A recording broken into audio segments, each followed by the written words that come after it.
Mon fleuron musical. Fleuron musical. Fleuron musical. Cette émission Fleuron musical. Fleuron musical. Une émission qui vous met au parfum de la vie des artistes. La chronique qui vous respecte. Ça passe chaque mercredi à 19h. Chaque mercredi à partir de 19h. Chaque mercredi à partir de 19h juste. Tous les mercredis à 19h. Et chaque jeudi en rediffusion. Toutes les informations musicales que vous voulez, vous allez le chercher ici. Mais demandez-moi avec qui? Votre humble serviteur, Rolly Chibanda. L'homme de Dieu, le frère Rolly Chibanda. Rolly Chibanda, ouais, tout l'intelligent. Rolly Chibanda. Lui, il est pétri de talents. Il est génial, il est fabuleux.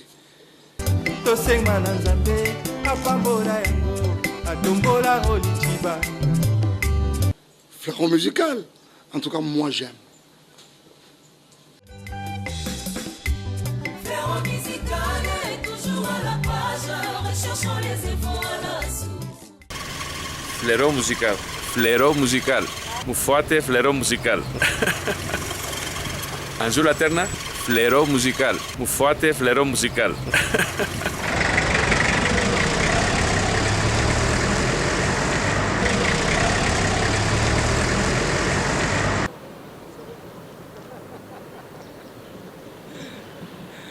Bonsoir à tous et bienvenue à Fleuron musical. Nous sommes très ravis de vous avoir à notre compagnie. C'est pour nous un grand plaisir de vous avoir ce soir pour le 101e numéro de Fleuron musical. Depuis que Fleuron musical est Iranzaka, donc Injo 101 numéro à Fleuron musical. Nous disons merci à la grande équipe qui nous accompagne, qui est toujours avec nous.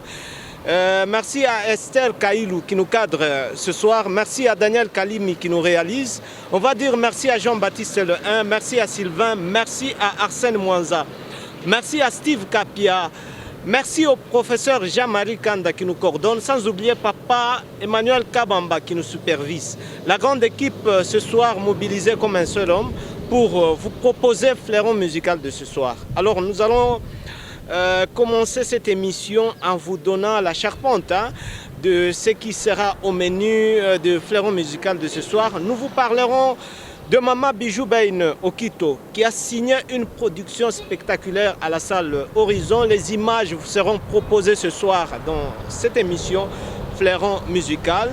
Nous vous parlerons des différents programmes maintenus tout au long de ce mois de juin.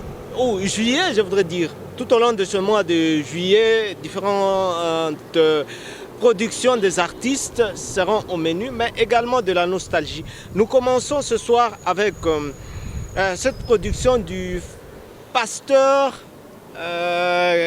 ou frère Patrice Ngoï Moussoko, qui était en train de se produire, c'était en Europe, une production que nous vous proposons sur Osana Radio Télévision. C'est une exclusivité de Fleuron musical, nulle part ailleurs que chez nous. Suivez.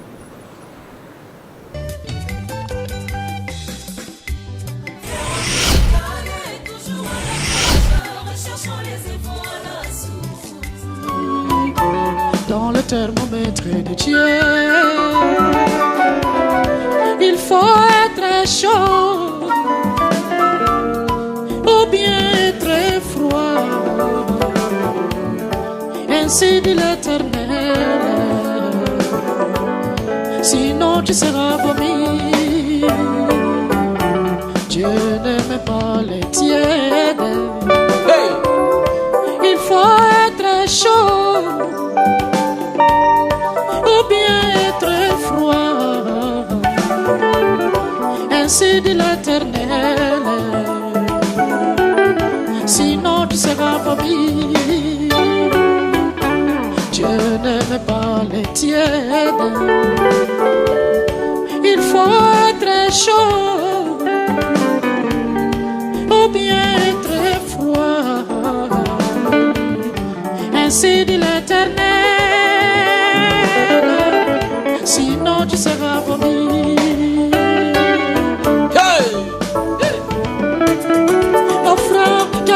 température?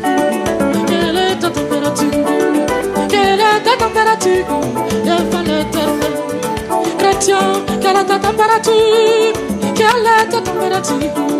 Quelle est ta température devant l'Éternel? Ma soeur, quelle est ta température? Quelle est ta température? Quelle est ta température devant l'Éternel? Willy, quelle est ta température? Quelle est ta température? Quelle est ta température devant l'Éternel? Paul, quelle est ta température? Quelle est ta température? Quelle est ta température devant l'Éternel? Hey! Woo! Milolo, milolo, milolo pour la roi de roi. Alléluia! Hey! Hey! José, quelle est ta température? Quelle est ta température? Quelle est ta température devant l'Éternel? Mendes, quelle est ta température? Quelle est ta température? Quelle est ta température devant l'Éternel? Davis, quelle est ta température? Quelle est ta température? Quelle est ta température devant l'Éternel? Costa, quelle est ta température? Quelle est ta température? Quelle est ta température devant l'Éternel?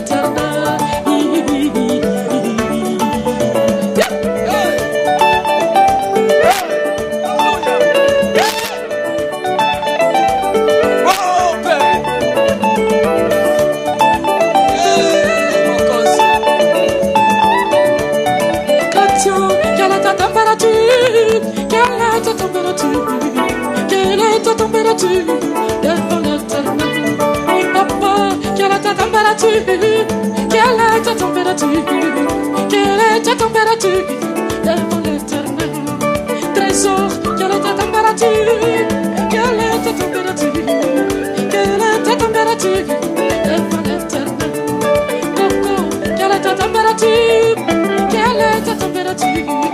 Quelle est ta température devant l'Éternel?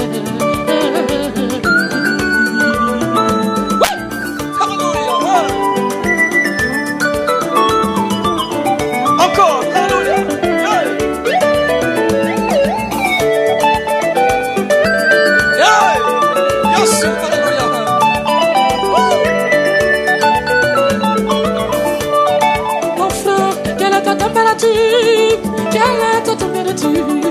Quelle est ta température devant l'Éternel? Tibiki, quelle est ta température?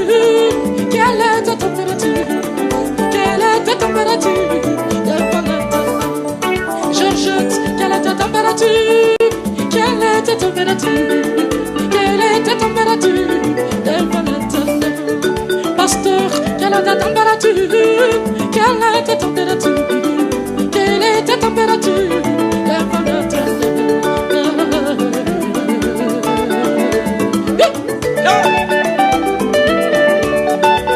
Yes! Hallelujah!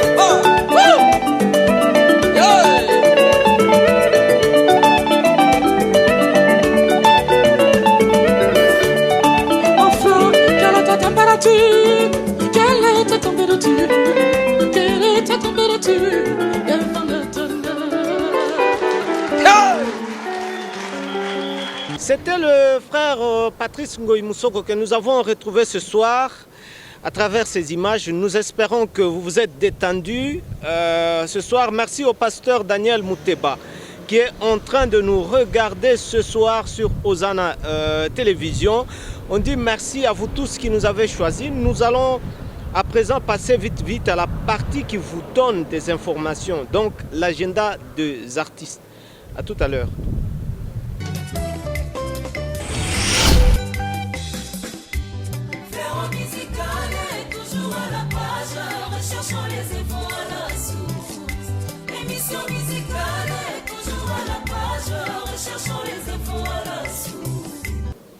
Merci. Nous commençons la page des informations, l'agenda des artistes, très chers téléspectateurs, avec une petite mise au point.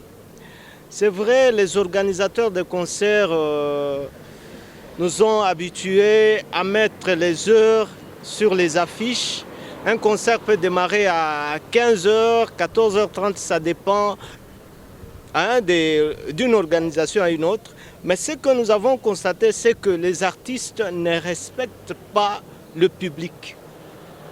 Quand vous invitez les gens à venir à un concert, vous leur dites par exemple de venir à 15h, vous leur dites de venir à 16h, ça dépend d'une personne à une autre, d'une organisation, je veux dire, à une autre. Mais tâchez tout de même à pouvoir respecter ce public-là. Un artiste chrétien est différent de celui profane. Maintenant, là, les artistes se comportent en vedette. Un concert qui peut démarrer à 15h, facilement. L'artiste peut venir commencer le concert à 19h, à 18h. Ce n'est pas un respect envers ce public-là. Respectons quand même le public, respectons aussi Dieu, parce que c'est un concert d'après tout chrétien. À bon entendeur, salut.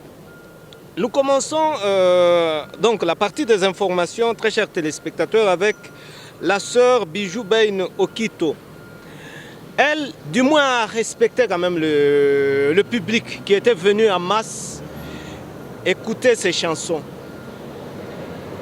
Elle a signé un concert à la salle Horizon, c'était le dimanche dernier. Objectif, sortir officiellement l'album Bombangai, son tout récent album, le tout premier d'ailleurs, intitulé Bombangai.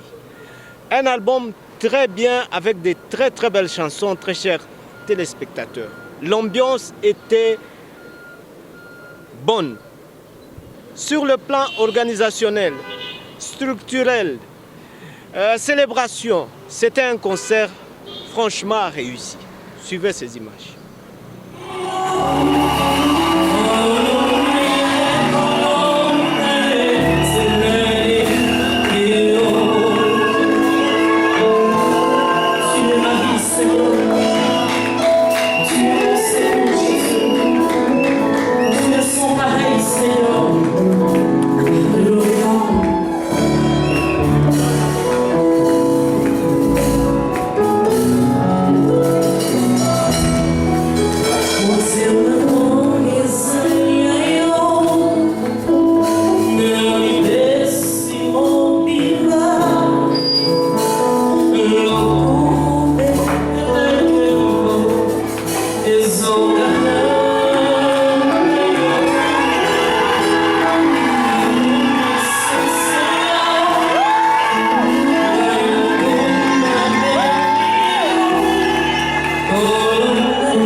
Nous revenons après ces images. Merci à Mike Kabongo qui nous regarde ce soir sur Osana Télévision.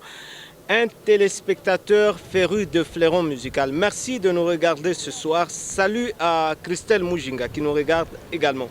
Le frère Emma Loumou et Ozana Music se produisent à Amok Base. Nous sommes au quartier Bel Air avec toute une panoplie d'invités. Parmi les artistes qui seront au menu, on nous signale le frère Baylor Mbaya, le frère Daniel Yanel, la sœur Tegrand Toumba, Thierry Moussangou et les autres. Tandis que le frère Fabien Faya annonce un concert live intitulé Au pied du trône. Ça sera le 23 juillet prochain à l'église Goshen.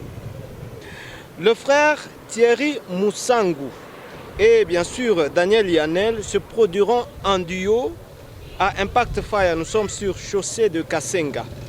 Les deux artistes vous appellent à être là. C'est un concert signalé gratuit. Le 27 août prochain, très chers téléspectateurs, le pasteur Johnny Aaron confirme la production du 27 août, comme je l'ai dit, à la salle Horizon, un concert gospel avec le frère Henri Papa Moulacha, donc à la salle Horizon.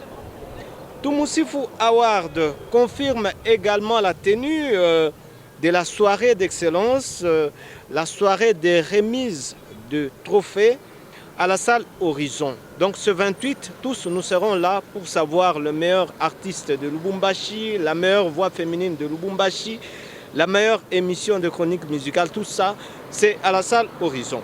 Alors c'est la fin de cette partie informative dans Fleuron Musical. À tout à l'heure.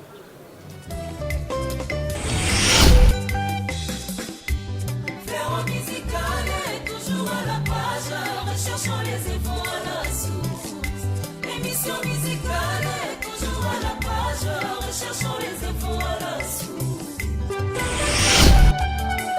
Ce carton, très chers téléspectateurs, nous indique le grand dossier. Et ce soir, nous avons le privilège de vous présenter un artiste que vous allez découvrir. Il a fait beaucoup pour la musique chrétienne congolaise avec un parcours dans la musique, plus de 35 années de carrière musicale. Découvrez l'artiste en question dans ces images. À tout à l'heure.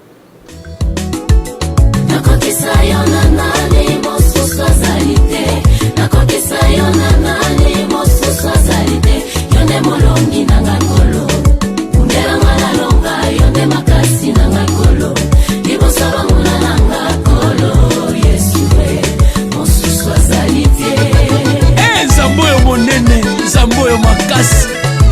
Na bapasi na ngai yo nolongisaka nga. Na minyoko libota yo nolongisaka nga. Soki okozala te mosusu azali ta kosala yango tindango ya molimo epepa na nga molanga yeyeyeye. Nakokisa yo na nani mosusu azali te. Nakokisa yo na nani mosusu azali te. Yonde molongi na nga kolo. Undelanga la longa. Je suis avec le frère Matou, comme annoncé. Il vient nous parler de cet album, oui c'est possible, mais également c'est une petite découverte sur le frère Matou Samuel Papa Nategra. Bonsoir frère Matou. Bonsoir bien-aimé Roli. Comment vous allez frère Matou? Ça va par la grâce de Dieu. C'est pour nous un grand bonheur de vous avoir pour la première fois, je le signale, sur notre télévision. Donc en live, vous êtes déjà passé dans des duplex. Sentez-vous bien, je crois. Ouais, ça va. Dieu fait grâce. Voilà. Frère Matou, s'il m'a été posé la question de vous présenter, moi je dirais que vous commencez dans des chorales vocales. Hein? Oui. Et votre premier album c'est Liloba Nzambe. Oui, et le Liloba tout Nzambe. dernier, Liloba Nzambe, là c'était en... ma premier album c'était à... 92, 93 Non, 90. 90, 91. Et le deuxième album c'était en 95, 94, 95. La réponse de Dieu. Voilà, et le tout dernier c'est oui, oui c'est possible. La toute première question, oui. Frère Matou, Bolinga Kaba Benga Binonde. Papa Matou, frère Matou, évangéliste Matou, Papa Nategra, l'homme de Kese Mouyesu. Rolis nalina loba boye omoni bakomo nyonso wana eye apartient à misala. Mais je suis le frère Matou Samuel, évangéliste et chante. Pourquoi? Parce que Moussa Nassala Gazali pour évangéliser. Nazo pour évangéliser par des cantiques spirituels. Voilà, si même les gens m'appellent évangéliste, ce n'est pas un problème. Parce que si même les gens m'appellent frère Matou, j'accepte toujours Papa Nategra parce que Nazana moi na Kombo Tegra. Et Ngam Tunazali, compositeur, il y a Kombo Tegra. Ngamutu na zwa inspiration nango. Je crois à l'époque ezaki na 99 na yaka awa na kendaki même ko visiter ba malade na hôpital Sendwe, c'est Sendwe, ouais. Alors tozalaki, je salue les frères, il est devenu pasteur, hein? Pasteur Aimé Kalenga. Ouais, bien. Oui. Pasteur Aimé Kalenga, to passer ba mama moko malamu na RTVA, na RTVA. Oui, nakendaki kosambela pona bato na hôpital ya Sendwe. C'est là maintenant que nakotaki na place ba mama babotaka. Il y avait des mamans presque une semaine à pas bota zo botate, bamsou 2 semaines, bamsou même 1 mois. Douleur et kimi mais azana kat hôpital. Déjà il fallait bota. Alors nzamba tchenga kena prier pour na bango et j'ai prié pour les mamans et après avoir prié le même jour, le soir, ma maman m'a dit que bota. Alors si comme tout nyonso azopesa kombo Tegra. C'est ça naissance ya Tegra na Lubumbashi, ezana bato ebele et witi à partir à Matou Samuel. Mon ya ba comme musu bato azwaka Dieu merci tout ça mais Tegra est inspiration à Matou Samuel. Quand j'ai chanté la chanson Les temps de la grâce, c'est là où maintenant kombo yaki ya Tegra. Donc voilà nakumsa nzambe do ba kombo nyonso wana ezaka papa na Tegra passe na moi na Tegra là maintenant il a 19 ans aza moi na nga ya Misatu donc voilà voilà c'est tout hein. Papa Matou c'est pas ça papa pas Matou mususu et même na bayembi naza pa ba mususu na li ya Matou et pas ba mususu na li papa et pas ba mususu na li Koko parce que biso mto bandit to sali chemin musique chrétienne je suis parmi ce n'est pas moi. C'est vrai que vous n'êtes pas en train d'aller vers la vieillesse na Koloba. Vieillesse Olina Nuna. Apparemment. Non, naza toujours rajeunir. Pourquoi? Parce que Christ est là. Ma fout en col les alliés. Ma fout en col les alliés. On peut quand même parler de votre parcours musical. Oui. Frère Matou à Banda Wapi. Frère Matou Samuel. Na bandi na ba chorale. Ba chorale vocale. Moni ba chorale wana tozemba wana o mayange ye o mayange kuna tela kuna ila mikemo mina kala kuna donc voilà Matou Samuel.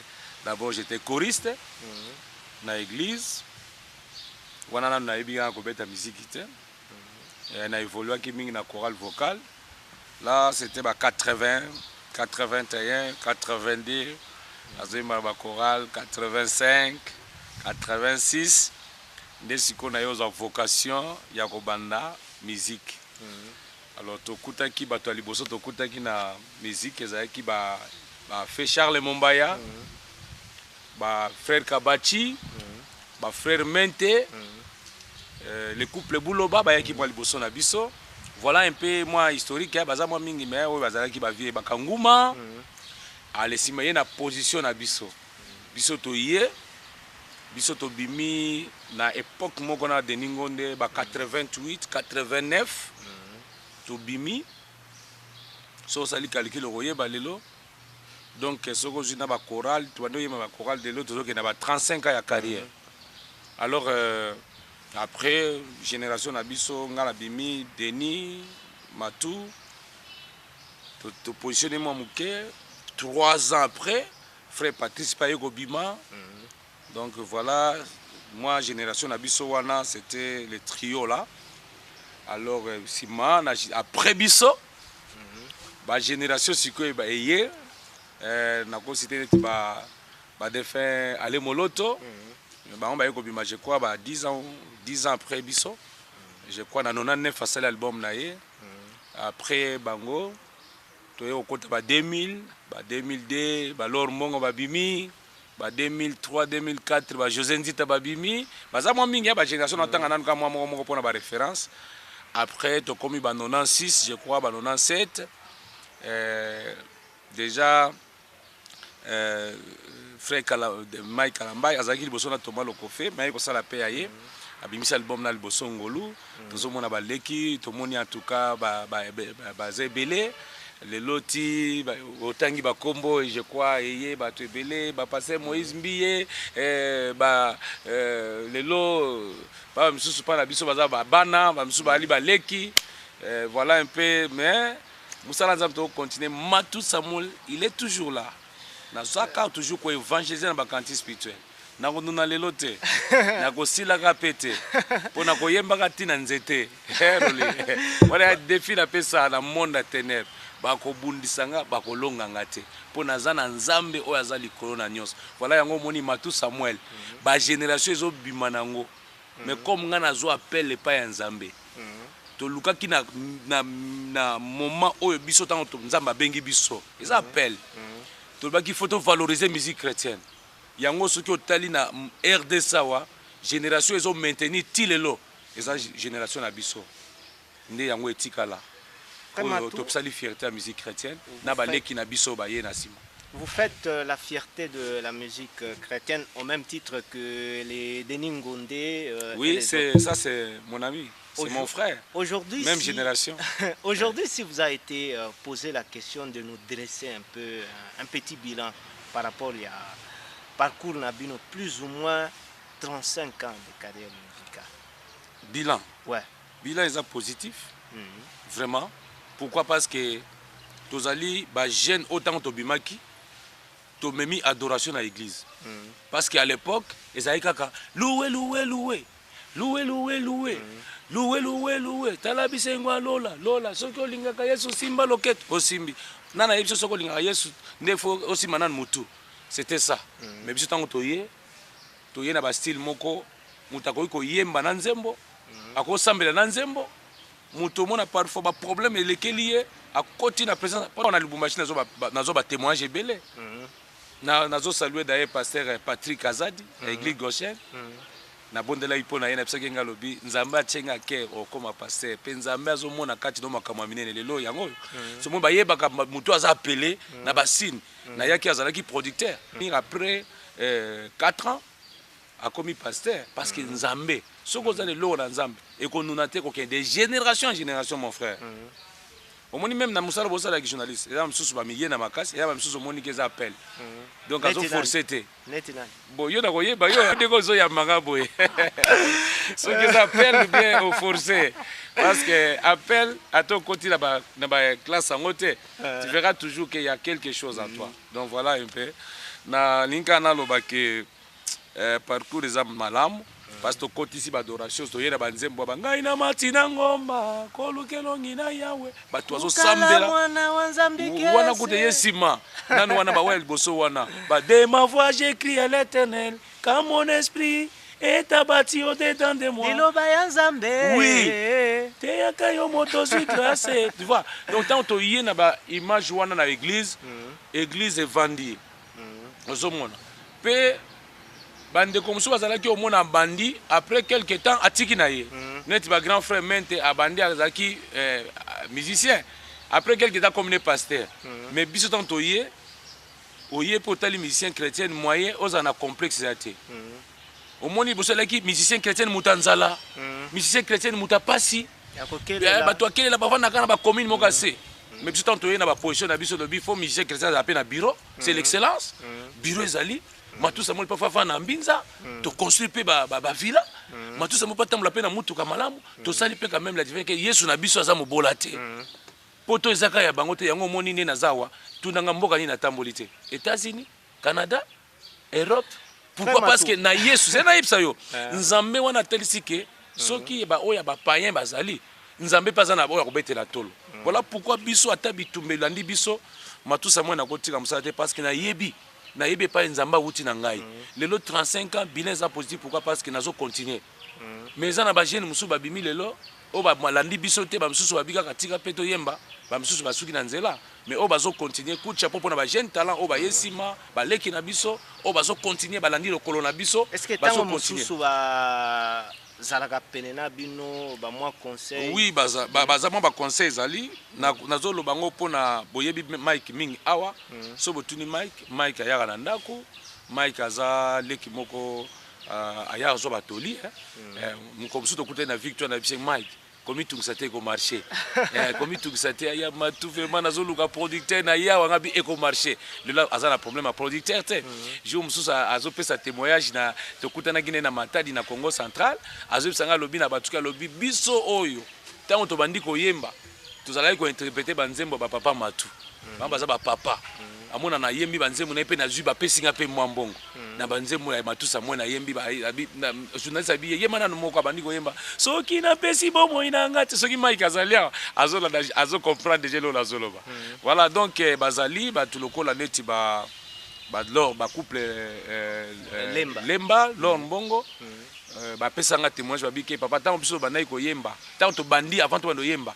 to za ko kota ba retraite na banzembo na yo voilà ça quand même malamba lobango petit la télévision voilà baza moi mingi oyo parfois ba José Nzita pe ba témoigner ke ba yaya tant to za ko mona bino bozo yemba et ça absolue fierté vraiment la bike un jour pe na koma lokola ba papa oyo à le temps omoni voilà un peu ba oyo pe quand même bazo reconnaître ba grâce na ba tcheka na biso ba msusu parfois boni ba tupe na musalo fo ko yeba ko gérer ngala lo ba biloko boy bande ko bolanda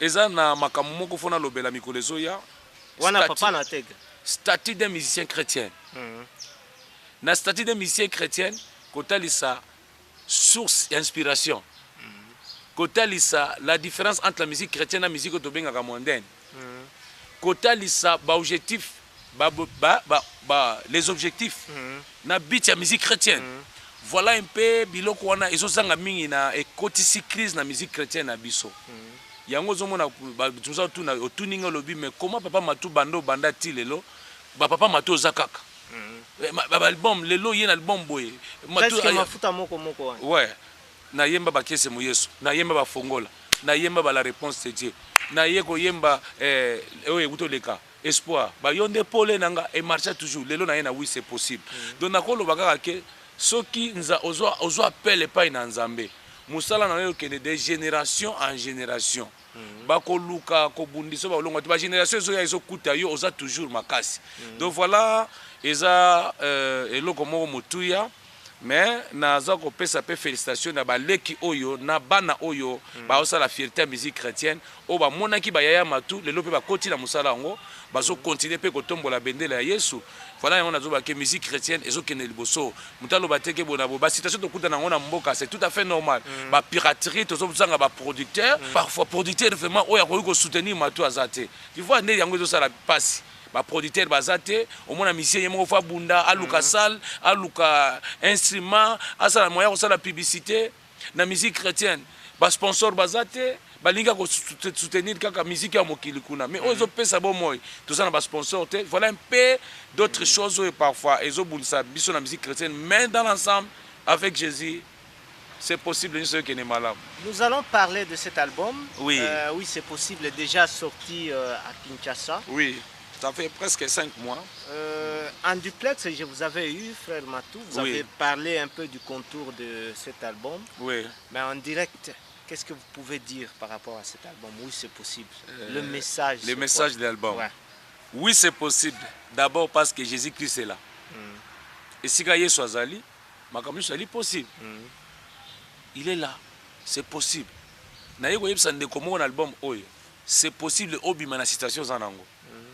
Bafinga kiyo balobi ke obalaka te obotaka te bapesi yo bakombo mais c'est possible obima na célibat c'est possible obima na maladie ezotungisa bato monde atenebe bieko boma yo c'est possible obima na chômage c'est possible obima na ba lien ya famille c'est possible obima na ba condamnation oyo condamné oke yo ko bota te yo makambo ko marché te voilà na iko bisa mutu moko lelo que c'est possible même nzamba longola soni na yo bato ba finga ki yo lobi bato ba traita ki yo na makambo ebele mais c'est possible nzambe alongola soni na yo aka usampisoni na yo o témoigner réellement il est Dieu Voilà un peu message na ye nango ya oui c'est possible.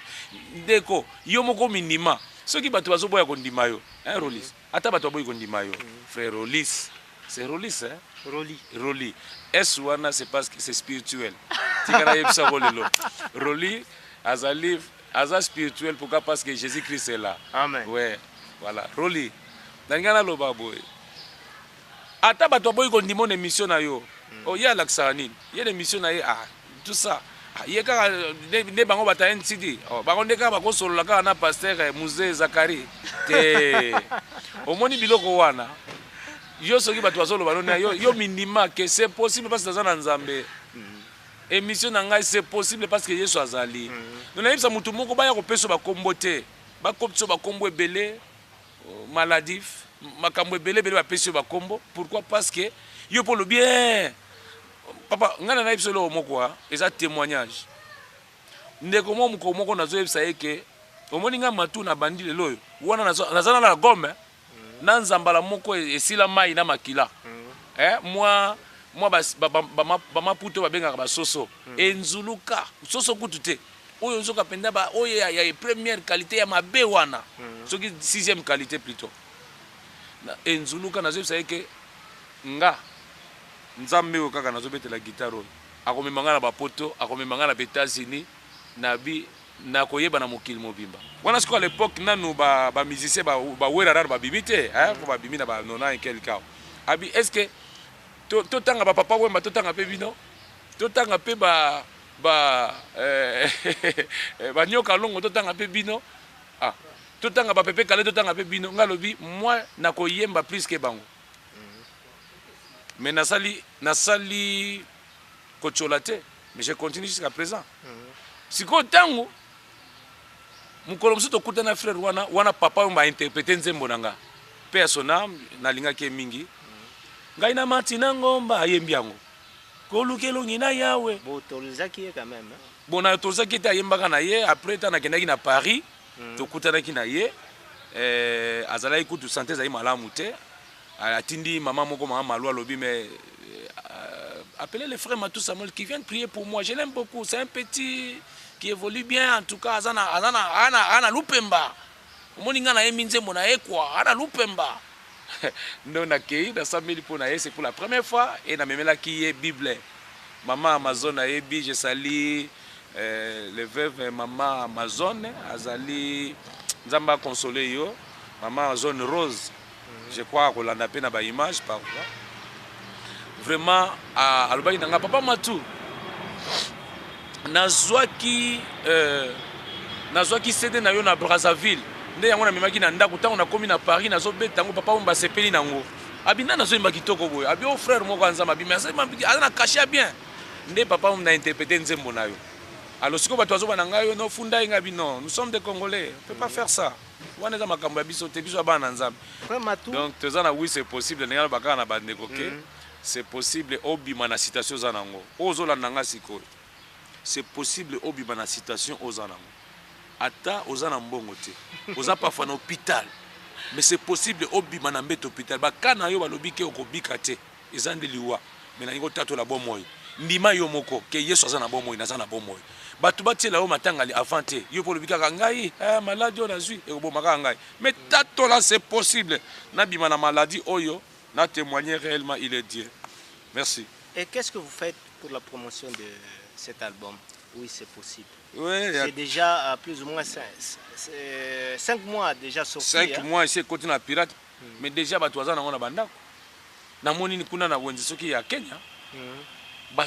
Soki wenza Kenya. Bazote kango déjà. Na ba 1000 francs. Moni loke sala passe. Otali ba passion yozo mona. Otali ndenge mokile finga kabiso. Na musalo. Mais album est bimi, batoazo piratango. Ça fait mal, hein? Ça la passe. Ça la passe. Mais le quoi to lingi nzambe to tikate. Album ezali, ils ont marché bala, c'est moi-même le producteur. Ngai moko nde producteur ya album. Donc nazo continuer toujours musala nzambe. Na bimisi na Paris. Na bimisi pe na Canada, les États-Unis. Toujours les frères Matou Samuel awa pe na RDC na bimisi nde na ye awa soki roli alobi ke papa Matou ngai nazwa distribution ya katanga. Ça sera une bonne chose. C'est ça seulement les problèmes. Mais l'album est là. Par la grâce de Dieu, Zokende. Nous avons soumis déjà. Tout comme la 3e lot au déjà de Sali. Il y a 5 000. Il faut que nous écart à 5 mois. Nous avons l'album, le roi Bakès, c'est sur Fongo là. Nous avons écart à 5 mois déjà, il y a 200 quelques mille. Ceux qui ont l'obel, Matou Samuel a eu disque d'or. C'est à partir de l'album à Kesse Mouyes. J'ai vendu plus de 1 million d'exemplaires. Beaucoup de Kin Express. Oui, c'est qui producteur l'album wana. Aussi mon les possible dans Zambie. Mais si koyo tellement ba piraterie za mingi. Naza à peu près na 20 000 exemplaires. Autres que nango déjà na vente. Mais déjà na ba pirate. Ata déjà 100 000 déjà c'est coquille. Bato ba sobi na ba flash. Bato ba koti na ba téléphone. Mon logo zo bobsoma ndeko banduku yango. Bosunga biso banduku yango à Lubumbashi. Hein? Pole sana. Frère Matou. Vraiment. Bazo pirater biso mingi, c'est ça seulement le mal. Qu'est-ce que vous n'avez pas encore fait jusque-là dans la musique chrétienne? Qu'est-ce que je n'ai pas encore fait? Oui. Plus de 35 ans de carrière musicale. Oui. Matou Samuel a une fondation Matou Samuel. Nazo ko encadrer ma fille mère avec les orphelins. Dans action est belle à Kinshasa. Je suis parmi les premiers missions chrétiens dans la fondation.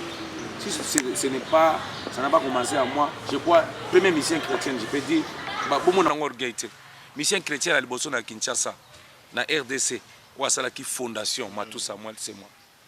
Nasina beta, action moko humanitaire, toubaye, sungi, de soutenir, orphelins, veuves, nini, donc voilà. Qu'est-ce que vous n'avez pas encore fait? On a la salité. On a la salité. Sikoyo, projet za na maboko nzambe. Mais le quoi naza toujours na bon moyo. Et que nazo continuer musala nzambe. Nzambe aza mettre à temps. Mais qu'est-ce que vous n'avez pas encore fait? Olivia Saladi. Dis-moi maintenant. Vous concrètement, qu'est-ce que vous n'avez pas encore fait? Mais nazo continuer dans ça là toujours. Ce que je n'ai pas fait, je ferai ça toujours. Je l'ai fait. Pour bazo lingana sala. Nazo sambela nzambe. Je ne peux pas limiter mon Dieu. Matou Samuel a réalisé sur ma camus le point nzambe za na bomo. Hein? Parfois batazo c'est la Matou Samuel comme un pasteur à ça l'église. Non. Bon, nazo yeb nzambe te pourquoi parce que naza parmi ma musiciens oyo lelo baza sollicité partout. Le quoi naza la moi grâce wana na benga maka partout. So na uto yebisa yo banda décembre. Na sala ta 15 voyages. Pourquoi parce que ya msou c'est 3 jours, et ça msou c'est 1 semaine. OK, yawa ozongi naza invité partout en dehors de Kinshasa. Na uti denema na uti Goma, na Longwe Goma, na koti Sud Kivu, na ke na Rwanda na Beti, na Kigali. Car un album oui c'est possible, na Longwe Kigali, na ke na Bujumbura, na Burundi, na zoloba za télévision, bato ekokota na net, bato rolanda yango. Na kuta na ambassadeur na biso na Burundi. Donc musicien chrétien ya liboso a Beti na Burundi, ambassadeur na biso azalaki présent ya Katanga. Na Longwe wana na ye na Beti na Uvira, na Longwe na Uvira na Beti na Luvungi, na Longwe na Luvungi na Beti na Kamanyola, na zongi Kinshasa na ke Brazzaville na Beti, na ego zonga Kinshasa na ke Lisu Point Noir na Beti, na Longwe Point Noir na ke Gabon na Beti, na zongi awa ne na zonga Kinshasa, na osala siko tournée européenne, na zobeta na Suisse, na Lausanne, na obeta na Vevey, na obeta na Montreuil, na zo na invitation mususu na Danemark. Bosi nzamba pesi nganzela, so pinga nzela te na komi comme ça pasteur te. Po déjà na musala na salaka. Nzamba sali ke ame makombo na nga munene. Na sina évangile par nenge Bible zolo selon Matthieu 28 19 à 20. Et je continue toujours l'œuvre de Dieu. Na komone loko na konvie na ba pasteur te. Ba pasteur te parce que bazo sala pe. So iboza ba pasteur be ba komi le lobo na pasteur a komi sumo. Yebozo konvie biso menga matu na koya côté la binote. Botika bilaka la biso bino boza bilaka la bino. Merci. Qu'est-ce qu'on n'a pas dit? C'est la fin de cette émission. Oui mon frère. Qu'est-ce qu'on n'a pas dit? Ce qu'on n'a pas dit dans cette émission. Ouais. Presque on a tout dit, seulement que l'album oui c'est possible va soutenir Ango.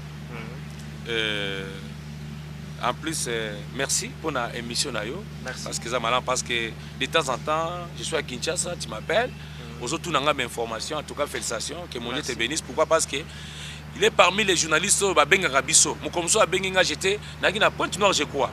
Au Benga, on a dit ah, tout ça, est-ce qu'il n'y a pas moyen, tout ça, moi, quelque chose, tout ça là. Je me suis dit à Kinshasa, on s'est dit sur ces missions.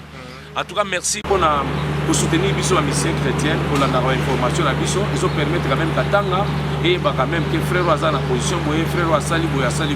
C'est bon. Numéro Nanga, je crois qu'il y a un télézawana, c'est le 09 98 38 26 28. 09 98 38 26 28.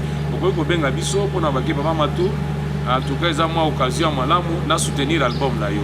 Donc, Tokoki Kosomba l'album, c'est pour ça. On termine par moi quelque chose. Hein? Oui. Pour trouver que ça bien. Ah. Nayembani.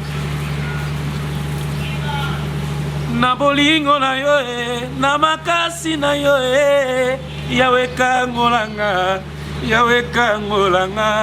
yo kangola ki Daniele na libolo ya bankosi papa kita lelo yo yawe kangolanga mosusu te seyo na bomoi nanga kaka seyo mosusu te seyo na bomoi nanga kaka seyo à suivre naimba sunini naimba bino quand même caché boye bisu makasi na njomana mina kuimbia sayote iye kumaisha yangu wengine haiko paka yo Yesu wangu ulinikufia musalabani yonde pole nanga oyo nachelaka motema yone mwinda nanga nzela oyo nabilaka nakokende lisusu wapye yone maloba ya bomoi etamoli nanga na se na ntango yo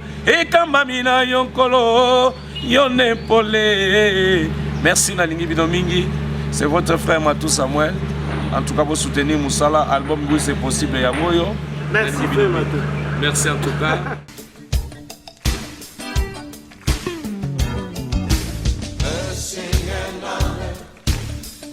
Tout le plaisir était pour nous de vous avoir servi, très chers téléspectateurs, dans Fleuron Musical. Merci à la grande équipe qui nous a tenu compagnie ce soir. Daniel Kalimi à la réalisation, Esther Kailou à la prise de vue. On va dire grandement merci à vous tous qui nous avez choisis. On va se retrouver donc la semaine prochaine avec un autre invité. Fleuron Musical, c'est toujours des suspens au rendez-vous. Merci de nous avoir suivis. Bye bye.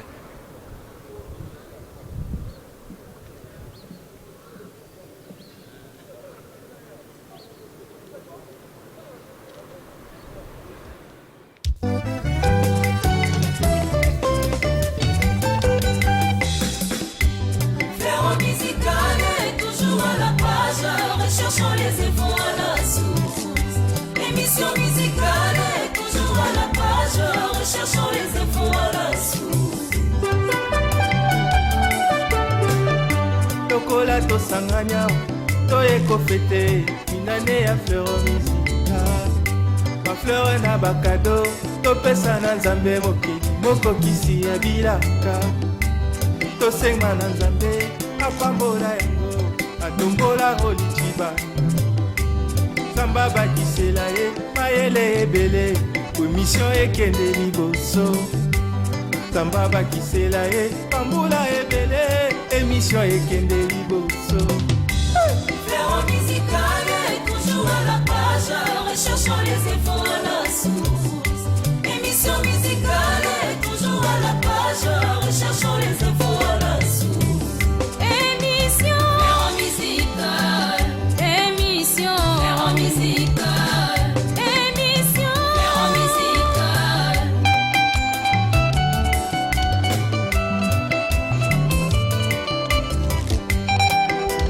Fleuron Musical.